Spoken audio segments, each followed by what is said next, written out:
nuevamente. Da apresentação. É isso que eles estão fazendo?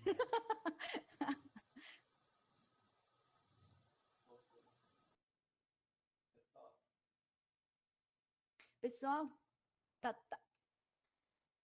Estão me ouvindo? Tudo certo, Sim. Nara. Então, tem alguém se apropriando da apresentação. Hay Não se alguien preocupe, copiando gente. mi Vai ficar presentación. No se gravado, eu vou preocupen, mandar yo para les todo voy a mandar a mundo. ustedes. Por enquanto, não se Por apropriem ahora da no graben apresentação, senão cada vez que presentación alguém porque si no tenta cada vez que gravar alguien para si, intenta grabar la cai tudo o presentación se cae el sistema aqui. aquí. Aí eu não sei mais de onde Ay, que yo eles no sé escutaram. de Você dónde más sabe que dizer? escucharon.